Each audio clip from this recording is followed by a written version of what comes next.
The Simple Truth, rising up to explore the difficult topics of real life. Join us as we proclaim the good, the true, and the beautiful with the simple truth of Jesus Christ and His Holy Catholic Church through Scripture, tradition, and the Catechism. And now, your host, Jim Havens. It is great to be back with you on The Simple Truth, where we proclaim the life-giving reality of Jesus and His Catholic Church. We consecrate everything to the Sacred Heart of Jesus through the Immaculate Heart of Mary and the pure, strong heart of Saint Joseph.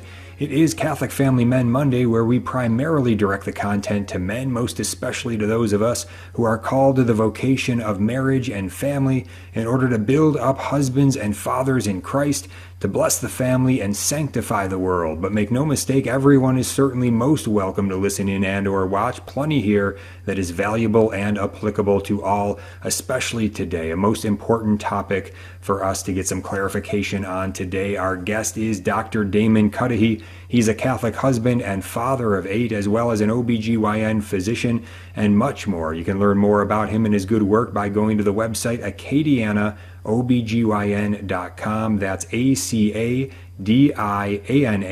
OBGYN.com. Dr. Damon Cudihy, it's a great blessing to have you back with us again today. How are you? I'm doing very well. Thanks be to God. It's good to be back. Thank you for having me.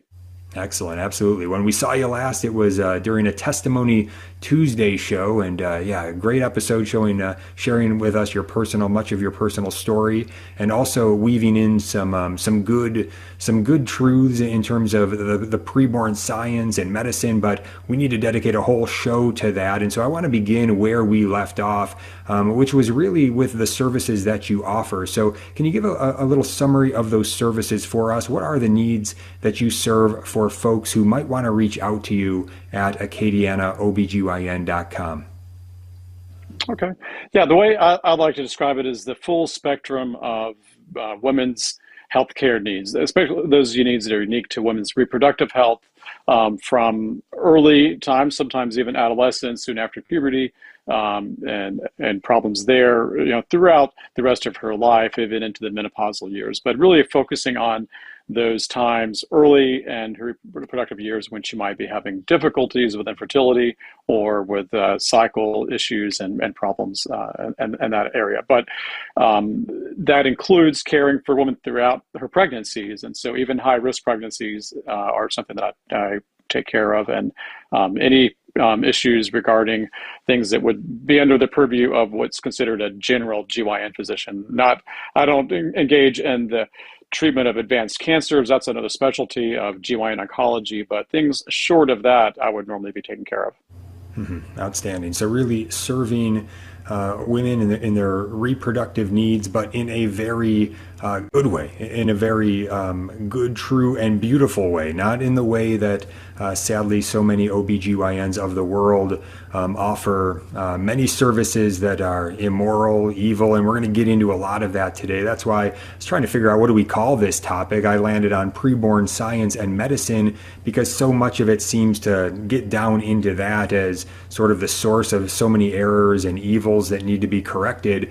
So we're very blessed to have Dr. Damon Cudihy with us to instruct us in many ways, clarify a lot for us here today. And let's begin here with the scientific truth of the matter of human life, that it begins at conception, fertilization. This is a scientific truth. We can go to embryology textbooks and pull this out. There's nothing about a religious belief here. This is just simply science. Life begins at conception, fertilization. What can you speak to in terms of proclaiming that truth to us? And if you could also get into sort of this false medical definition that has taken root, especially here in the U.S. I'm not sure what's going on in other countries, but here in the U.S., this definition of pregnancy beginning at implantation, which scientifically would be incorrect. Pregnancy begins when human life begins at conception, fertilization, but not so in the medical textbooks in the United States here. So what can you share with us on this topic? Yeah, it's great questions. That is a perfect place to start, the beginning of life. What better place to start? And I've given talks to pro-life audiences, like at a pregnancy center convention, where I've made the point that was, I think, somewhat surprising and a little bit startling to some of the audience, and that the church actually doesn't teach as a matter of dogma that life begins at conception. That's not really something she needs to teach, or it's not even her purview in terms of scientific matters. The church merely teaches that it is always and everywhere wrong to intentionally kill an innocent human being. So those three criteria, intentionality, innocence, and human being, that's where we apply that to what science has shown clearly where human being exists. So to state that life begins at conception, i.e. fertilization, and I'll come back to the importance of combining those two terms, but is not a matter of religious dogma. It's not a religious teaching. We don't believe that because we're Catholic. We believe that because we're logical people. We're rational people with intelligence that accept the natural science as, is quite evident, and in which there really is a consensus. And so when did we have this consensus within the scientific community, the secular scientific community, you could say? And it actually goes back to right around the end of the 19th century, around 1876. There was a Professor Oster Hertwig who first discovered the role of inheritance and the role of the sperm cell, the egg cell in conception. And this was around the time when microscope technology was first developed, where you could see under a microscope these sorts of cells.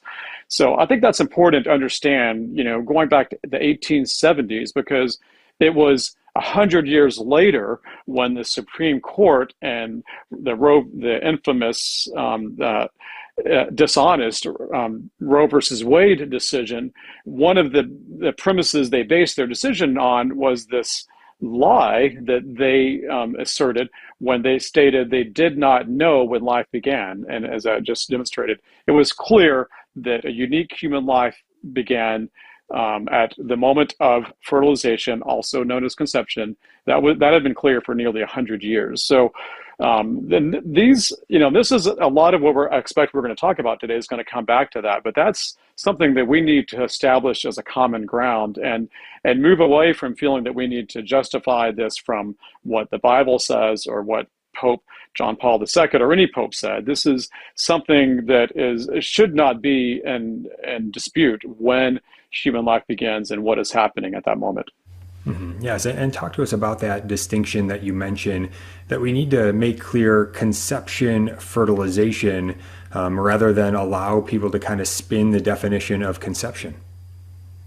Sure. So fertilization, and etymologically, the word, we think of it in terms of plants and fertilizer and that. So it's probably not even the best word to describe that event where a sperm and egg unite to form a new human being. So the word conception is probably a better word, and it's used in the English language actually appears to have early on described the beginning of the Blessed Mother's life, interestingly enough, even before it was applied to that scientific understanding of what conception is and when it occurs. So once we have this understanding of fertilization, that moment of a union of an egg and the sperm and the complete complement of chromosomes, the contribution one half from the mother, one half from the father, that was for nearly 100 years, or at least 100 years, the consensus that these were the same event, conception and fertilization.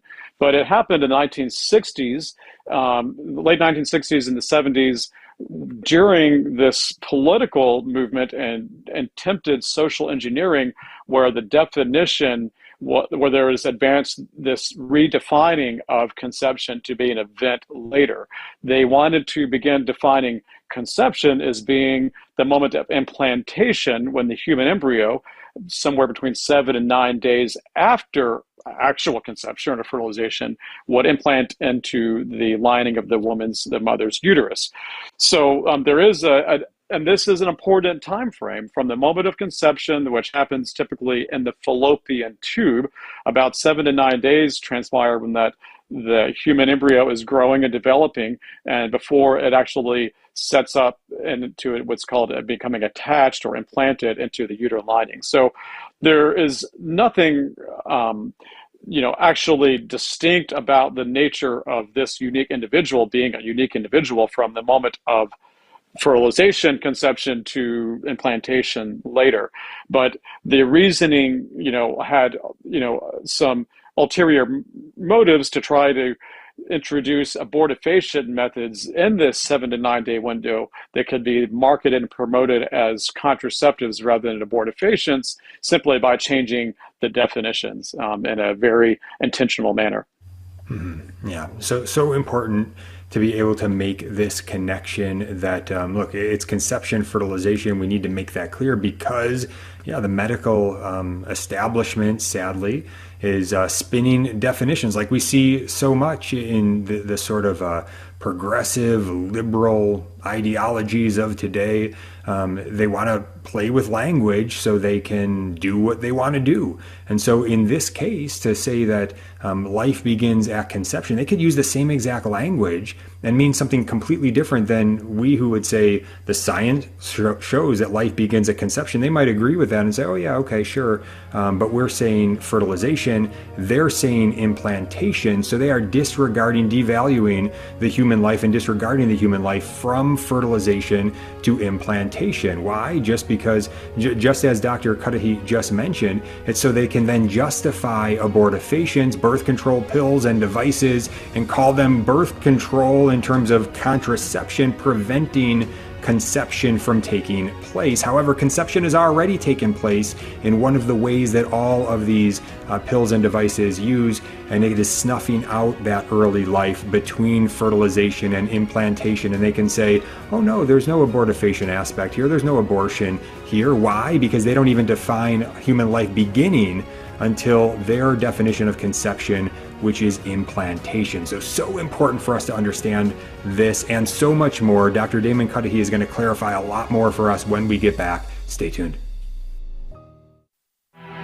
Prayer of deliverance. Almighty God and Father, we beg Thee, through the intercession and help of the archangels, Saint Michael, Raphael, and Gabriel, for the deliverance of our brothers and sisters who are enslaved by the evil one, from anxiety, sadness, and obsessions. We implore Thee, deliver us, O Lord. From hatred, fornication, and envy. We implore Thee, deliver us, O Lord. From thoughts of jealousy, rage, and death. We implore Thee, deliver us, O Lord. From every thought of suicide and abortion. We implore Thee, deliver us, O Lord. From every form of sinful sexuality. We implore Thee, deliver us, O Lord. From every division in our family and every harmful friendship. We implore Thee, deliver us, O Lord. From every sort of spell, malefice, witchcraft, and every form of the occult. We implore Thee, deliver us, O Lord. Thou who said, peace I leave with you, my peace I give unto you, grant that through the intercession of the Virgin Mary, we may be liberated from every demonic influence and enjoy Thy peace always. In the name of Christ our Lord. Amen.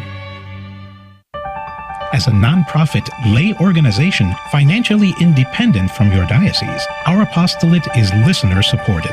The Station of the Cross thanks our supporters who have enabled us to broadcast Catholic programs for more than 20 years. Through your generosity, we are able to inspire countless listeners with the gospel message and help lead them to a parish to be spiritually nourished by the sacraments. Thank you for your continued support, and may God bless you and your family. Do you love listening to the Station of the Cross on your car radio, but sometimes find yourself driving outside the listening area? Never miss another minute of your favorite show. Download the iCatholic Radio app so you can listen anywhere in the world 24 hours a day. The iCatholic Radio app is available for your phone in the Apple Store or for your Android phone in Google Play. Visit thestationofthecross.com for more information.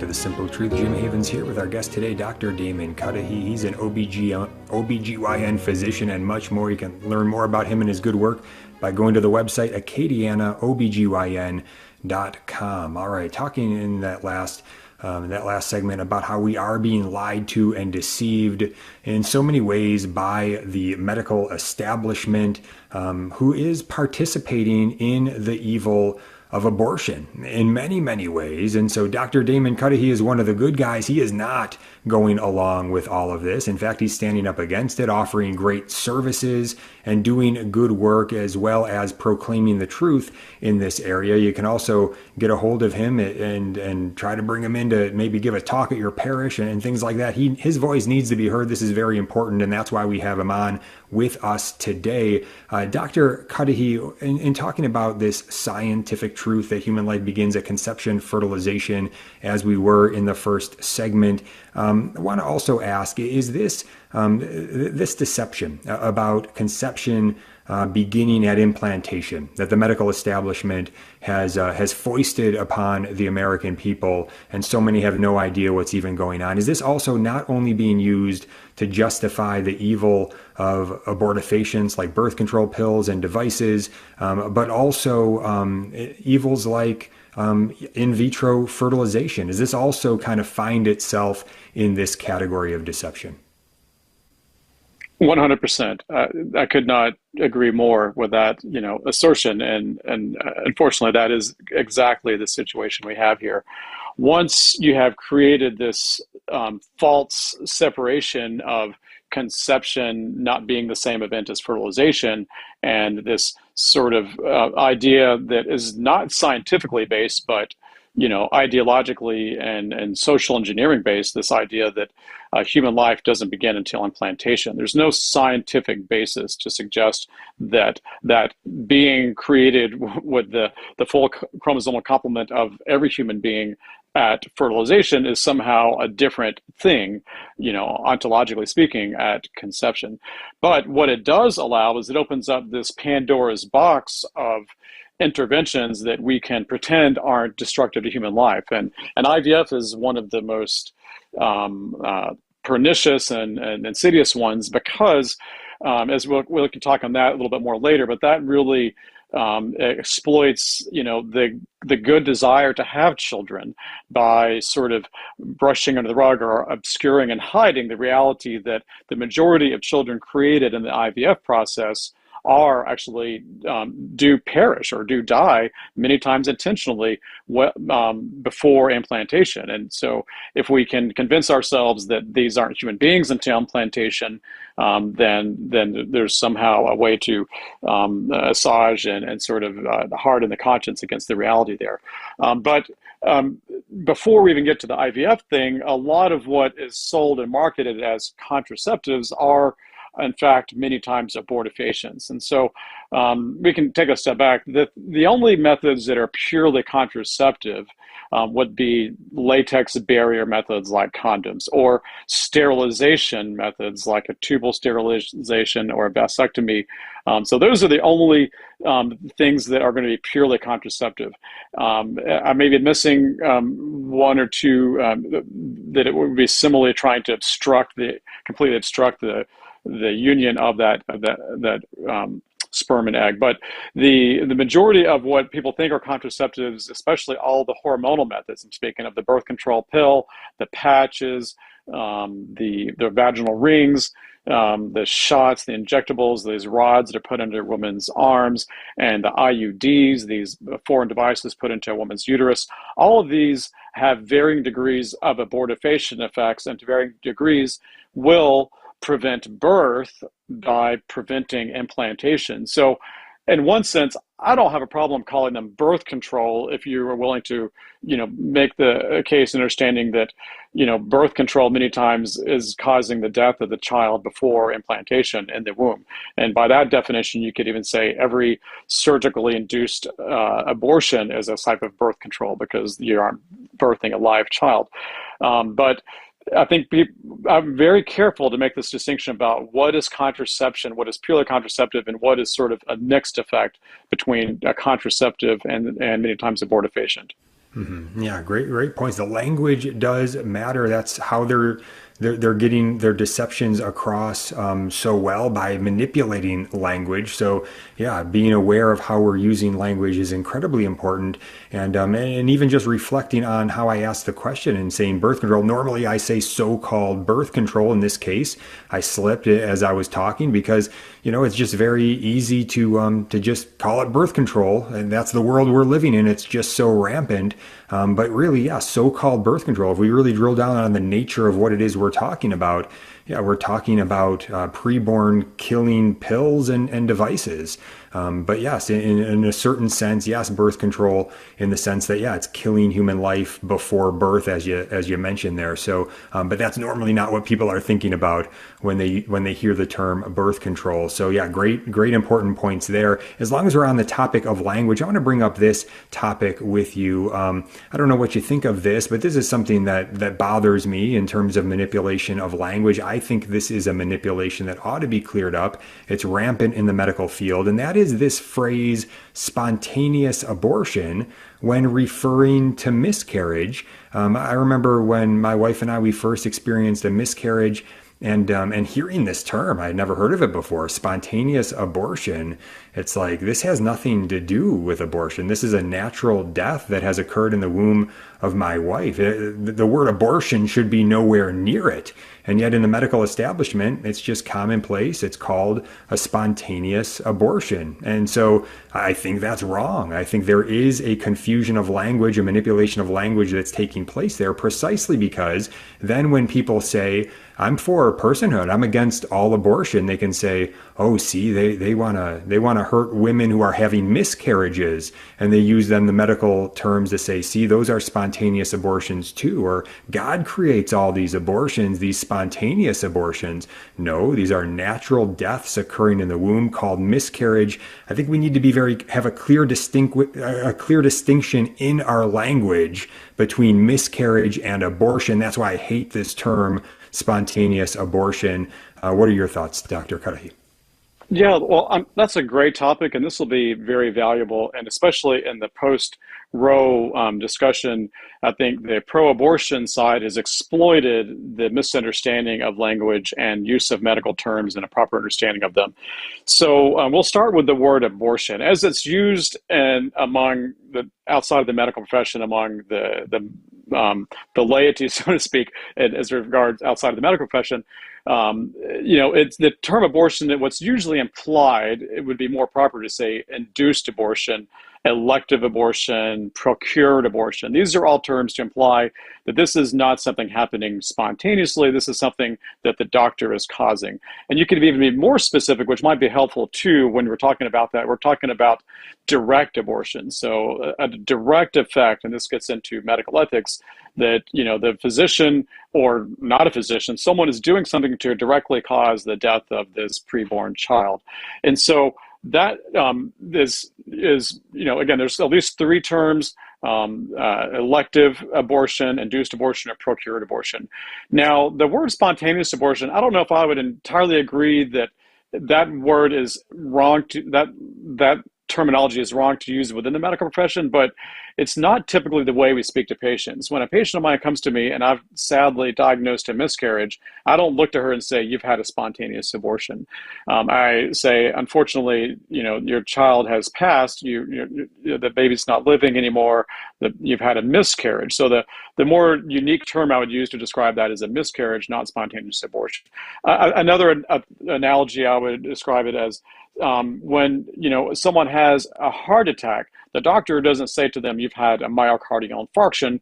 That's the medical term. You would say, you've had a heart attack. That's why you need. So I think there often is a distinction between terminology that's used in the medical record that's more medical speak, you could say, versus what is used in more colloquial common understanding. And so that's part of the distinction there, is that when we use the word abortion by itself is non-specific in the medical parlance. And so we have the two big things are spontaneous abortions, which would be the equivalent of a miscarriage. There are also things called a missed abortion, which it sounds really weird. You see this horrible word because of all its negative connotations justly attributed of abortion. But the term missed abortion is what happens when we diagnose a woman who's had a miscarriage, but the remains of the baby are still inside her body. It means she hasn't had any bleeding yet. And so that's a term called a missed abortion. So some of your listeners may have had this diagnosis before, not sure what that means. There's another one called a threatened abortion. Any woman who has bleeding in the first trimester, we use the term threatened abortion. It doesn't mean that she threatened to go to the local Planned Parenthood clinic if she didn't get her way. It means, and so it can be very confusing. This is just language that I think is somewhat neutral in its intention. I don't think there's intentionality of being manipulative within the medical use of these terms. And then you can go on. There's an incomplete abortion where maybe she's had some bleeding and some of the fetal remains have passed, but there's some placental tissue still there.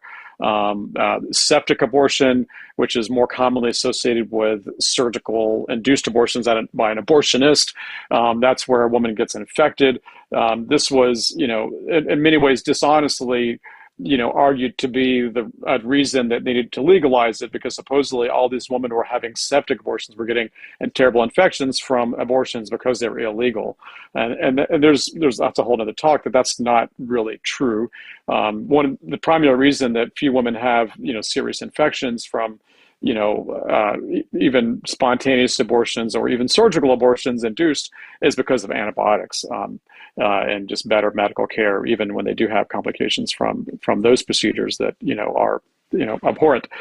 So does that help, Jim, to understand that kind of, we're kind of crossing the line of what is more technical medical terminology versus common parlance and lexicon.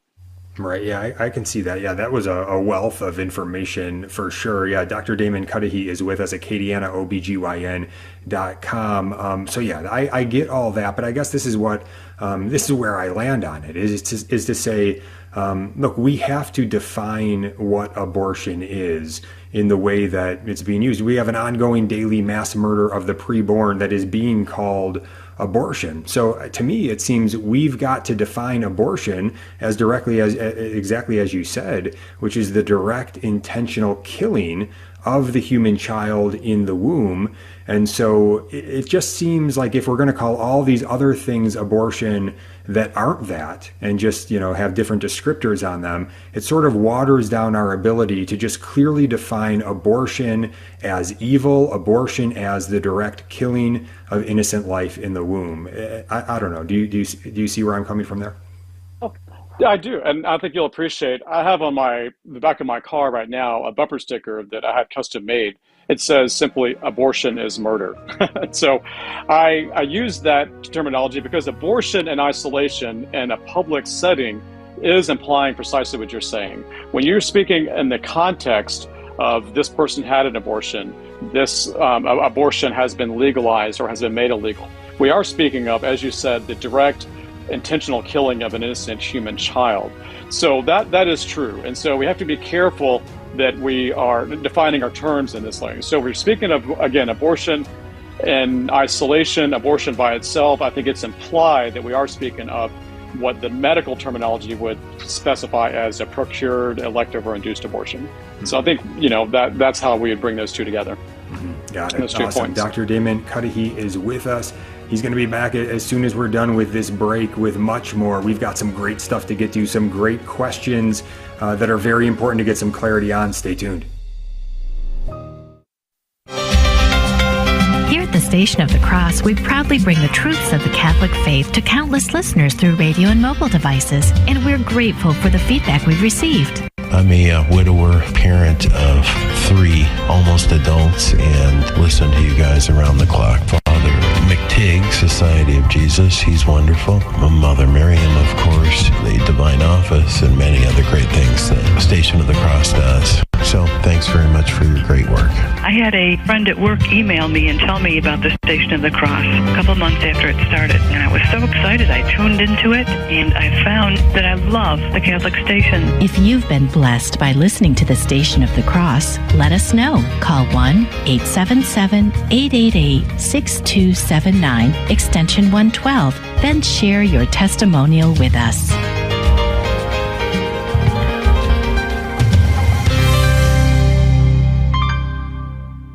Husbands, have you ever worried about the risks to your wife's health from the birth control method she's using? Why not learn a natural method of family planning that is 99% effective in postponing pregnancy and causes no risks to your wife's health? Find all the information you need for natural family planning classes or the home study course from the Couple to Couple League website at www.ccli.org or call 513-471-2000. Jesus 911. Now, weekdays at 2 p.m. Eastern. My name is Jesse Romero. I'm a retired Los Angeles cop. I'm a Catholic lay evangelist. My show on spiritual warfare is called Jesus 911, where you got 3 retired LA cops, Ruben Nava, Eddie Chavez, talking about the Catholic faith and teaching you spiritual warfare, how to defend yourself against the devil, the world, and the flesh. Catch the Soul Patrol, Jesus 911, 2 p.m. Eastern, 11 a.m. Pacific, on the Station of the Cross and the iCatholic Radio mobile app.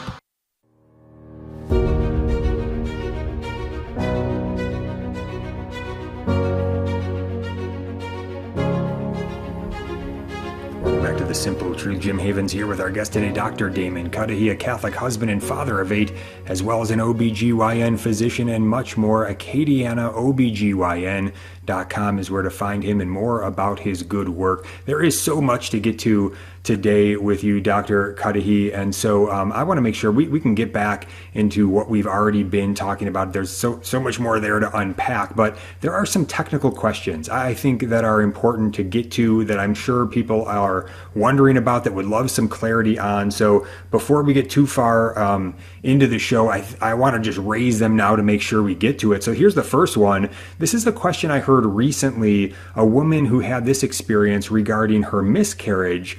She was being informed that the child who had died in the womb, or she's being told the child in her womb has died by her doctor, and then being told, well, let's schedule you then for a DNC, which is ordinarily being used as an abortion procedure. Now, she was concerned about this, right? She's wondering, is it 100% that this child is no longer alive in my womb? And is it not better for me to allow, a natural sort of miscarriage to occur? What can you give in regard to just some guidance on women who are in similar situations?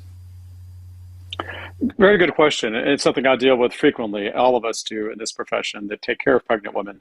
So, and this is where the medical establishment would give recommendations that I would mostly agree with, and as we're taught, and even whether they're pro-abortion in other areas, their guidance on this is not something that I would disagree with. And they say that when you have this situation where a woman has been diagnosed with a miscarriage, i.e. a spontaneous abortion, for medical terminology purposes only, I would argue, there's really 3 levels of approach. And the first would be what we call expectant management, where we can wait. And many times, especially really early miscarriages, the woman will pass the remains of the child spontaneously or without any intervention.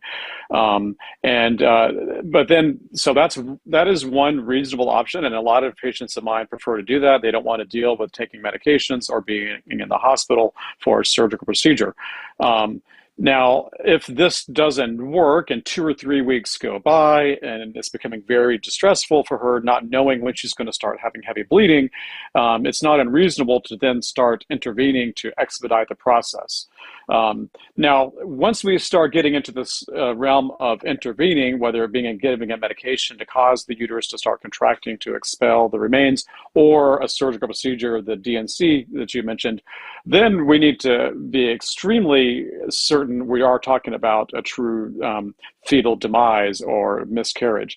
And so in my practice, and I can't say with certainty, and I do have doubts that many physicians are as careful as I'm about this, but I try to be absolutely certain. I want to be 100% certain, where there's no doubt in my mind that a miscarriage has occurred, because I believe that many times, I have certainty that many times miscarriages are misdiagnosed simply because there's a mistake in the timing. She may have had a delayed ovulation, so conception, i.e. fertilization, may have actually happened 2 weeks later than she thought, and there's different reasons that can happen.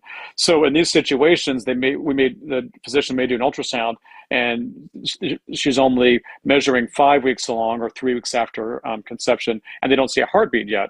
But if they're expecting the woman to be 7 or 8 weeks along, they don't see a heartbeat, they may mistakenly assume that there's been a demise. So what do we do to have that certainty? It typically requires some hormonal testing, checking the pregnancy hormone level over a couple of days. And many times it might require waiting a week or two and doing another ultrasound. Has there been any change? And many times what we don't see, we can't even see the baby yet, even, the microscopic size, but 2 weeks later we do. We don't see the heartbeat initially, 2 weeks later we do. Sometimes 2 weeks later we don't, and there may be a situation where we do 3 or 4 ultrasounds because there could be that much uncertainty about the timing of conception. So that, I hope helps understand or clarify that. And I think most reasonable physicians, if a woman asks, can we wait? Can we do another hormone test? Can we wait and check an ultrasound again next week or the week after to make sure? I want to be 100% sure before we intervene. Now, as things go further along, if she is 8 or 9 weeks, and we can clearly see a baby that is the size of an 8 or 9 week from last menstrual period, technically 6 or 7 week size a baby from conception, and that's a subtlety. But anyway, there's a size at which we should be able to see the heartbeat, and if we don't, then we can't have that certainty that the baby has died. At that point, a DNC wouldn't be unethical, immoral, or reckless in any way, and it could be a reasonable intervention, and sometimes the best intervention if she's at high risk for hemorrhage. And the further along she gets, by the time she's 10, 11 weeks, there does start to be a higher risk of having a hemorrhage to where she may end up coming to the emergency room in the middle of the night from heavy bleeding. So a DNC, even though it is technically the same procedure done by an abortionist to kill a living child, in this situation, we're simply removing the remains, the corpse of a dead child. So it's on the outside, it might look the same, and it might be technically similar and are identical in some degrees, but it's the difference between putting a dead body in the ground and a living body in the ground in terms of what is happening ethically. Mm-hmm. Yeah, very helpful clarification here today with Dr. Damon Cudihy, Acadiana, OBGYN.com. Let's move to one more technical question here.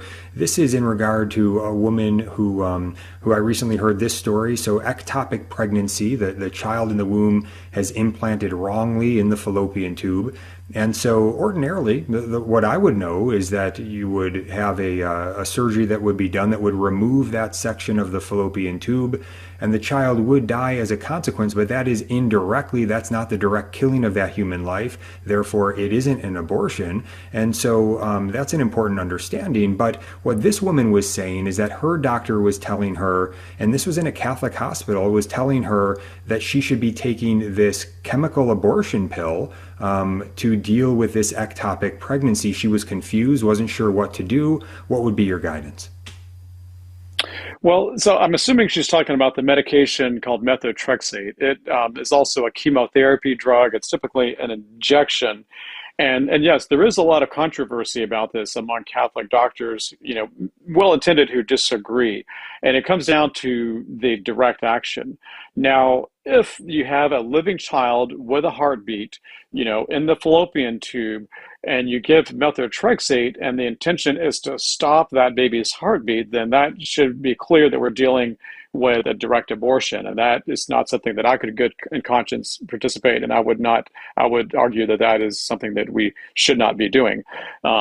Now, as it turns out, many times in the ectopic pregnancy, the child has already died, and you have just this placental tissue growing, even though an early miscarriage has occurred.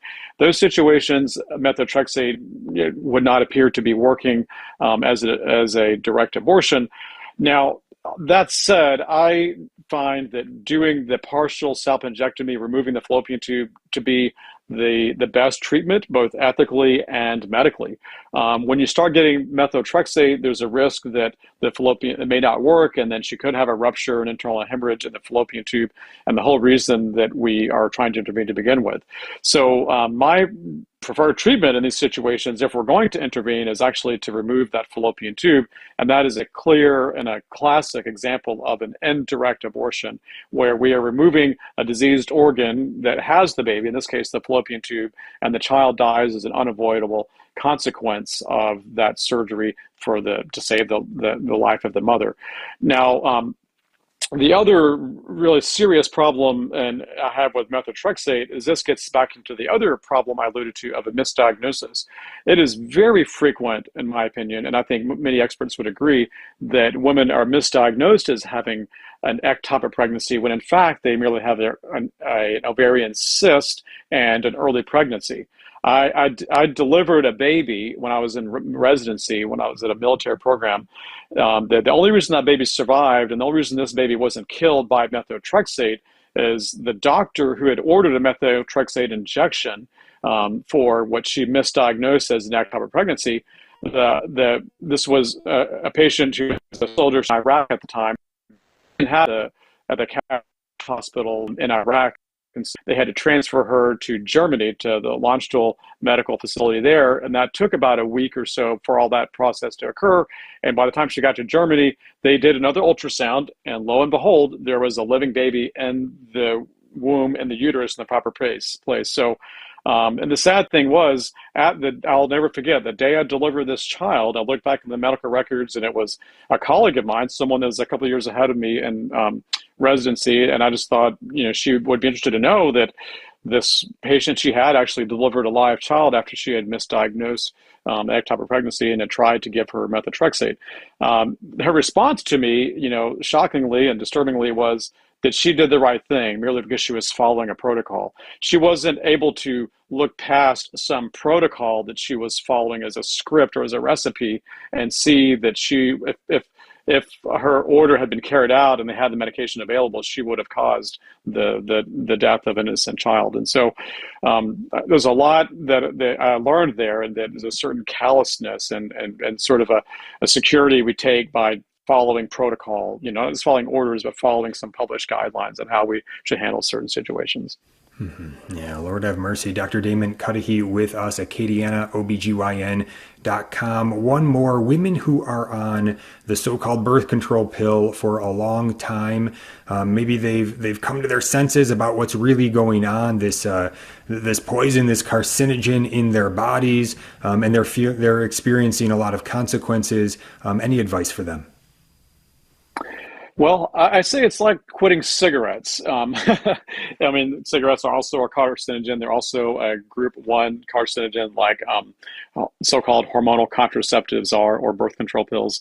And like cigarettes, if someone's going to quit smoking, they don't need to finish the pack that they have in their pocket. And I say that with birth control pills. They don't need to finish the pack that they're on.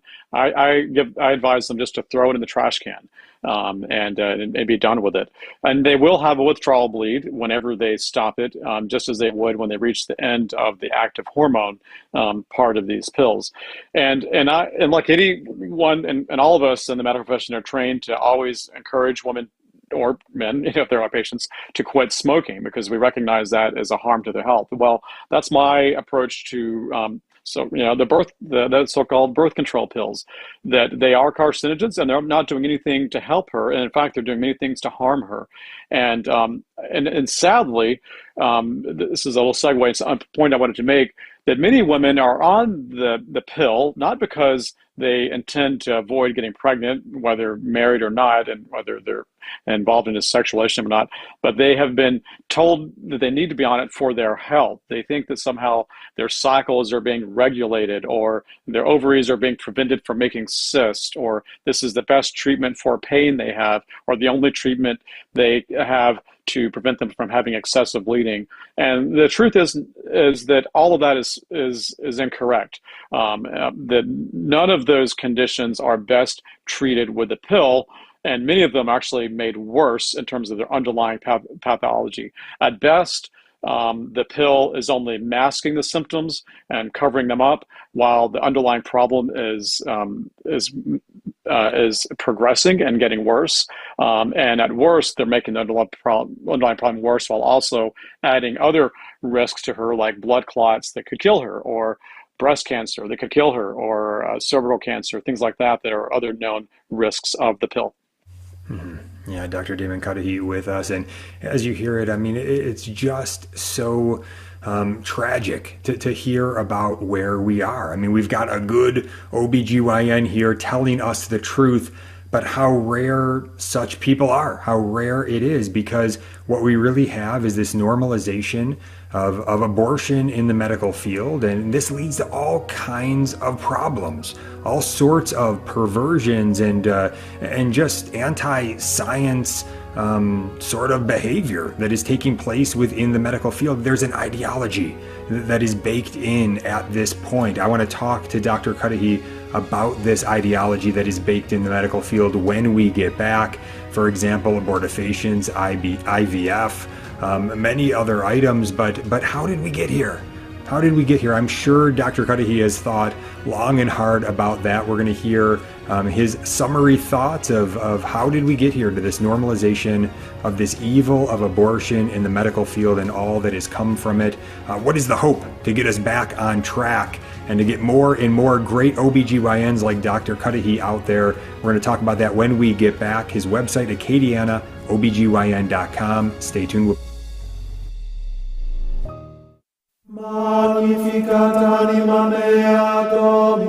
If the cares and anxieties of life are weighing you down, come to the St. Thomas More House of Prayer and allow the Lord to refresh your soul. The St. Thomas More House of Prayer is a Catholic retreat center devoted to praying and promoting the Liturgy of the Hours. You'll find a tranquil atmosphere that's ideal for deep prayer, whether as an individual or for a group retreat. We're located at 365 Hill City Road in Cranberry, Pennsylvania. Make your reservation today or learn more at liturgyofthehours.org. You can also call us at 814-676-1910. That's 814-676-1910. We would love to help you experience the Liturgy of the Hours and discover the prayer that will change your life. The iCatholic Radio mobile app is 2 apps in 1. Your place to hear great Catholic programs and music. Here's what listeners are saying about the updated iCatholic Radio mobile app. Through the iCatholic Radio app, I have listened to the sermons and teachings several times. The effect has been a deeper understanding of my faith and Catholic tradition. This app has truly been a blessing in my life and has increased my faith. With the new app, you can choose to listen to our programs like Mother Miriam Live or The Catholic Current whenever you like. But you can also switch over to the best in contemporary music by Catholic artists. We even bring you hours of Gregorian chant every Sunday morning. If you do not currently have our app, download it to your iPhone through the Apple Store or to your Android phone by going to Google Play and searching iCatholic Radio. The updated iCatholic Radio mobile app, your one stop for great Catholic programs and music.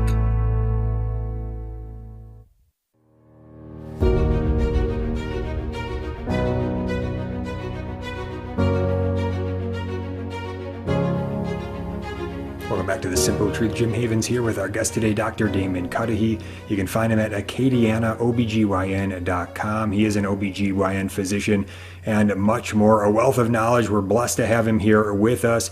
And Dr. Cudihy, want to get you on this line of thought in our final segment here, and this is the medical establishment in the United States. If only it were truly all about the science, but we have this evil ideology of abortion, so-called contraception, other items all baked in now for many decades in this system. How do you view it in terms of how did we get here? What can we do to try to set things right? Well, you're right. I have given a lot of thought to this, and a lot of my training has been, in a very hostile environment. I spent time surrounded where I was alone among, my peers and faculty and mentors who all believed and thought of contraception, for example, as a basic part of women's health care. And obviously we as Catholics reject that, falsity. We, acknowledge that a birth control pill or other types of things are not women's health care, but actually women's health harm, both spiritually and physically. Now, and so I was just immersed in this environment that thought of contraceptive as a basic good thing. And I was reflecting on, where does this really come from? The idea that a woman's fertility is a disease state and that the normative the default mode should be to do something to alter her body's function, primarily women, to prevent conception. And ultimately, it dawned on me that this ultimately comes down to a hatred of human life. It's ultimately evil. It comes, quite frankly, from the pits of hell. A hatred of humanity is what is at the root of the contraceptive ideology. And so when we are trying to argue against it, I think as Christians, we have to assert what we believe, that life is good, that God loves all mankind, every human being, that he died, and would have died all over again if it were only for the sake of one human soul, one human being's life. And so we don't get to abortion, without first being at this hatred of life and seeing all life as somehow an evil. And so if you believe that a human life is intrinsically evil and an ill to be avoided at all costs, then that starts to explain the contraception. Or you can work it the other way. The only thing, if you believe that fertility is a good, then that implies that what would result is an evil if fertility was allowed to proceed. And so, and Mother Teresa has said things such as, abortion is basically implying, the logical conclusion that abortion is more or less backup contraception. And I was taught in medical school, for example, along these ideas that contraception was the best preventative medicine that was ever been invented. And so if abortion is the best preventative medicine, then if the prevention doesn't work, then what's the cure? So if the preventing the life doesn't work, then we have to resort to the abortion, which is the cure. So there's a direct link between the contraceptive mentality and the abortion mentality. And I think in the pro-life work, we shouldn't shy away from taking on this contraceptive ideology as well. And so I think that if we need to recognize that Planned Parenthood, the biggest abortion lobby, and their first love was actually contraception. They started as the American Birth Control League. They later had their name changed to Planned Parenthood. And long before they were dedicated to promoting abortion and the killing of children, they were first dedicated to promoting contraception and sterilization. So the way I describe it is Planned Parenthood's first love was contraception. And then out of their focus on contraception, that's where they began to embrace abortion. It's a natural fruit of it. So we really are going to counter this perceived need for abortion. We need to dig deeper and recognize that contraception itself undermines, the good of fertility as we should appreciate it. And so does that help in sort of putting all that together? Yeah, very well said. And the fact is that, the statistics do show us very clearly, even though so many on the pro-abortion side, and even some so-called pro-life people might want to say, oh, well, you don't like abortion? Then let's increase contraception. Let's fund it. Let's bolster it. Well, the fact is that does increase abortion. It doesn't reduce abortion in any way. Most abortions occur from women who are using contraceptives. And so, yes, it's very, very clear. It's a contraceptive mentality that we see on display in abortion. So that contraceptive mentality leads to more abortion, absolutely. But in hearing what you just said, many could say, okay, well, somebody from the left comes along, Nancy Pelosi can walk along and say, well, you just played right into my talking point. See, they want to take away our contraception. What is your response to that? Well, I think that we need to not be afraid of that accusation. I think we need to be willing to challenge the presumptions underneath. I think we shouldn't shy away from challenging this idea that contraception is a good thing. And I think if we really are going to be spreading the gospel truth about man being created as a good thing, and that marriage is ordered for the first end of procreation, I don't think we should be afraid of challenging what has become accepted erroneously as a cultural norm. I will say that this perceived need of contraception, has become so pervasive. We've become sort of addicted to it in terms of culturally our sexual, behaviors and recklessness, that people, I think it hardens our conscience, and it makes us hesitant to honestly consider the issue we talked earlier about, we want to rely on these things that we believe as contraceptives. We're not willing to consider whether or not they are abortifacients and how often they may be, on that one hand.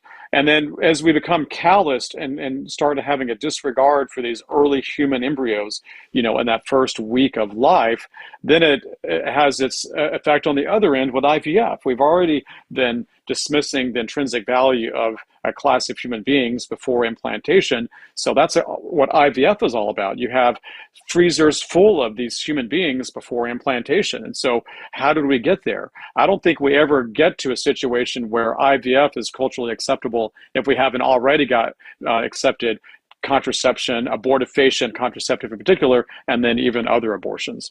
Mm-hmm. Yeah, absolutely. And yeah, just to take it full circle where we started, that definition, that scientific definition of human life beginning at conception, fertilization, some will say, okay, I will grant you that a human being begins scientifically at conception, fertilization, but then they do this so-called philosophical twist and say, but every human person is not necessarily, or every human being is not necessarily a human person, where we would say, hold on now, what's the scientific difference between any human being and any human person? There is no scientific difference. It's only an ideological tool to try to dehumanize a certain class of human beings so they can devalue them and then do whatever they want with them. This is what we have seen with other human rights atrocities, like slavery and eugenics and all kinds of things over the centuries.